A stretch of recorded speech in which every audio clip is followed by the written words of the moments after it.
Meus queridos amigos, vocês acabaram de ver um documentário sobre excessos. E muita gente tem vivido vida de excessos.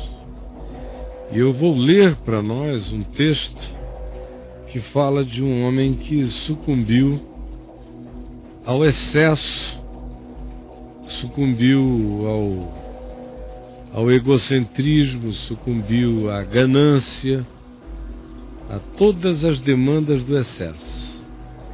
O nome dele é Judas. O primeiro texto, e são 3 textos idênticos com pequenas nuances. O primeiro é o de Mateus, capítulo 26, você está vendo aí de 14 a 16. Então, um dos 12, chamado Judas Iscariotes, indo ter com os principais sacerdotes, propôs: que me quereis dar? E eu vou-lhe entregarei. Que me quereis dar? E eu vou-lhe entregarei. O que vocês querem me dar? Porque dependendo do que vocês quiserem me dar, eu entregarei o que vocês mais querem. Que seria Jesus manietado para ser morto. Então pagaram-lhe 30 moedas de prata. Está aqui. É o que a gente pode e quer dar. E ele lhes disse: então eu vos entregarei. E preste atenção, desse momento em diante, Judas buscava uma boa ocasião para entregar a Jesus, uma boa ocasião. Porque não é quando você vende a sua alma e você faz parte de um grupo apostólico, de um ministério, de uma igreja, de uma comunhão em fé, de pessoas que dizem que têm vínculos de lealdade, de sinceridade umas com as outras e com a vida.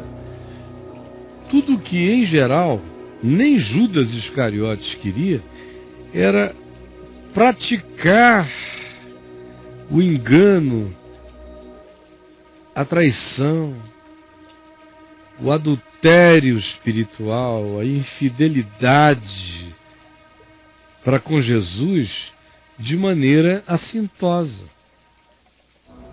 Por isso, desse momento em diante, ele ficou esperando uma boa situação e uma boa ocasião para entregá-lo. Vou ler agora o mesmo texto, a mesma passagem, no Evangelho de Marcos, e eu quero que você veja esse pacto da traição, capítulo 14, versos 10 e 11. E Judas Iscariotes, um dos 12, foi ter com os principais sacerdotes para lhes entregar Jesus. Foi para entregar. Foi ação de entregação deliberada. Eles, ouvindo-o, alegraram-se muito e lhe prometeram grana. Que maravilha, Judas! Você está brincando com a gente? Não, claro que eu vou entregar ele. Olha, nós vamos te compensar financeiramente à altura. Nesse meio tempo, daí em diante, Judas buscava uma ocasião para entregar a Jesus, porque ele queria vender a alma sem consequências sociais, visíveis, religiosas, comunitárias, perceptíveis. Quem sabe ele até quisesse, se ele tivesse conseguido controlar o remorso compulsivo que tomou conta do seu coração, quem sabe ele tivesse inclusive voltado, se ninguém tivesse sabido de nada, depois da morte de Jesus, para continuar conversas com os antigos companheiros. Aí a gente lê agora aqui em Lucas, no capítulo 22, do verso 3 em diante, o seguinte, olha o detalhe. Satanás entrou em Judas Iscariotes. Esse é o adendo que Mateus não faz, que Marcos não faz. Marcos e Mateus deixam Judas na volição. Escolha. Vou, cansei, não tem futuro aqui, vou entregar. João tinha dito antes, e o diabo entrou em Judas Iscariotes e ele se levantou para trair a Jesus. E é Lucas quem diz, Satanás entrou em Judas Iscariotes. E este foi entender-se. Essa é uma palavra que eu acho extraordinária. É um cara que era discípulo de Jesus, vai entrando num processo de decepção,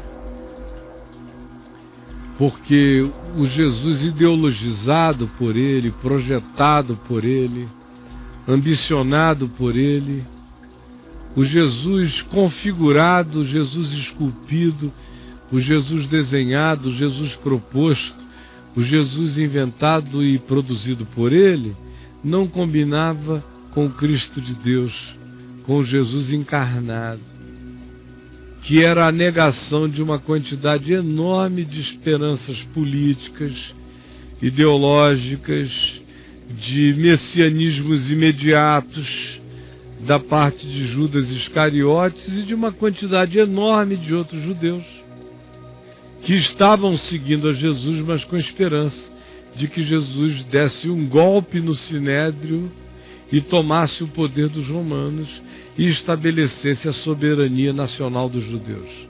Era uma motivação sobretudo político-messiânica. E quando eles foram vendo Jesus frustrar dia a dia essas expectativas, o coração desistiu. E estranhamente se abriu numa relação de amor e ódio, de admiração decepcionada, de decepção ainda encantada, um sentimento de perda, com vontade de vingança, mas a vingança de quem tenta maltratar alguém a quem um dia a gente tinha querer amar. E tudo isso se mistura num volume de enganos e complexismos na alma de Judas. E quando ele nutre e fomenta e aduba e fertiliza pelo chocamento amargurado esses sentimentos, o diabo entrou nele. Como entra em mim, entra em você, em qualquer um que cria essa ambiência interior. Entrou nele. E aí ele foi entender-se com a religião, com o sinédrio, com os que, acima de tudo e todos, queriam matar a Jesus. E eu fico pensando naqueles que estão aqui comigo hoje, que compreenderam o Evangelho, mas porque também caíram na real e perceberam que o Evangelho não os enriquecerá. O Evangelho não lhes dará poder político visível. O Evangelho não fará deles os homens mais temidos da cidade. O Evangelho não dará a eles nenhum templo de Salomão na sua localidade. O Evangelho não os encherá de todas as riquezas deste mundo. Ao contrário, no máximo e na melhor das hipóteses, o Evangelho lhes fará viver vida modesta, simples, vida com os confortos necessários, mas sem exageros, vida pura, vida limpa, vida honesta, vida íntegra, vida dedicada, vida generosa, vida onde, pela misericórdia de Deus, não falte nem sobre, vida onde haja pão nosso de cada dia e haja alegria nossa de cada estação. Aí eles olharam para isso e disseram: não, isto é vida de medíocre, isto é vida de quem não queima etapas, isto é vida de quem se contenta com um coração manso e tranquilo e cheio de gratidão. Essa é a piedade dos alienados, essa é a piedade dos fracos, essa é a piedade dos que se contentam com a vida eterna e com a paz interior. Essa é a piedade dos que deixam que os ricos sejam os outros e não os filhos do rei. Não serei assim. E aí vão se entender. Ainda mais neste ano eleitoral estão se entendendo. Meu Deus, o que tem de Judas vendendo por milhões de moedas de prata? O povo, a igreja, os votos, o pseudo-apoio, a liberação do terreno, a construção do templo, o canal de rádio, da rádio comunitária, da TV local, da verba pública que vai ser posta a pretexto de uma obra social, mas que 50% vai para o bolso do pastor. O que está acontecendo? Como os Judas estão se entendendo, os Judas estão conversando, os Judas estão articulando na grande esfera. Na grande esfera, milhares de satanases entraram em milhares de Judas que foram se entender com os que querem manter o poder. Agora, também tem Judas menores. Tem Judas hoje aqui que foram se entender com o líder da denominação. Porque o cara diz: não, eu não vou ficar vivendo uma vida simples, a minha mulher não vai suportar isso. Casei com uma mulher que está acostumada a ter tudo do bom e do melhor, então evangelho simples, vida modesta, não é para mim. É até para mim, mas não é para ela. Eu vou me entender com o Sinédrio. E o preço que tiver que pagar, eu vou pagar. Você está se entendendo com aqueles em relação aos quais o evangelho não se entende?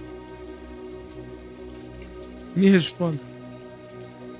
Você está conseguindo se entender com aqueles em relação aos quais Jesus não se entende? Pense só nisso.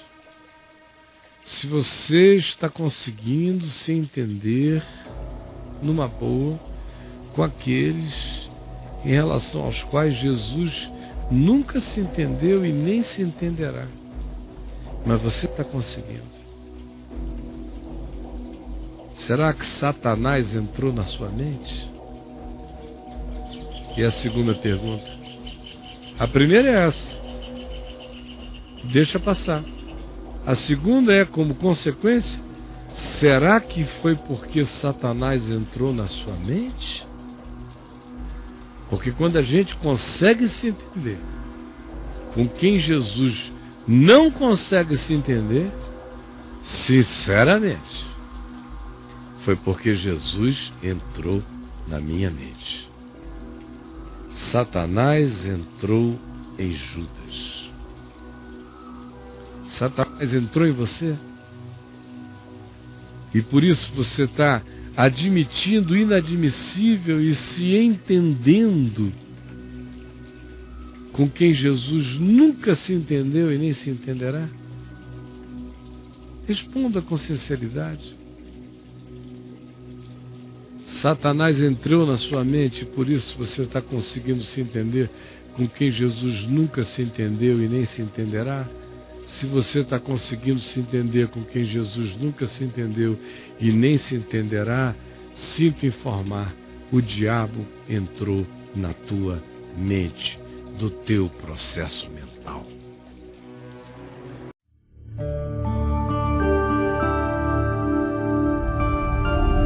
VNV TV, o canal é você.